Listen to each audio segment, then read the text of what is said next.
तालचेर खनि उपनिर्देशक धरणीधर नायक वैध आय तुलन में संपत्ति 5 गुणा अधिक तांकर एते परिमाण आय बहिर्भूत संपत्ति देखि विजिलेंस अधिकारी ताजुब आज गिरफ करा गतकाली भुवनेश्वर समेत तेलकोई केन्दुझर एभली 8टी स्थान रेड करथिला विजिलेंस। भुवनेश्वर पटिया प्राय 1.5 कोटीर 3 BHK फ्लाट, सुंदरपदार 1800 वर्गफुट्र डुप्लेक्स, केन्दुझर तेलकोई 2 महला विशिष्ट मार्केट कम्प्लेक्स ठाब होइथिला।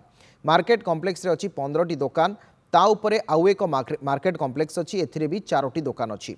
तेलकोई बड़ी नाली निर्माणाधीन 2 महला कोठा, तेलकोई छामुंडारे गोटे बिल्डिंग, भुवनेश्वर प्राइम लोकेशन रे 2टी और तेलकोई 7टी प्लॉट। यह सहित मिलता नगद 10 लाख टंका।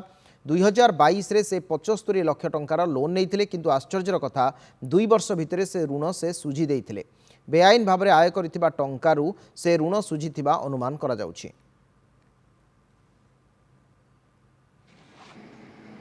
ये जो धरणीधर नायक डेप्यूटी डायरेक्टर माइन्स तांकर नाँ आय बहिर्भूत संपत्ति बाबद में अभियोग आसाला। से रोथवा अपार्टमेंट आउ गाँ घर सबू जगह चढ़ऊ होता नाँ बहुत आय बहिर्भूत संपत्ति होती।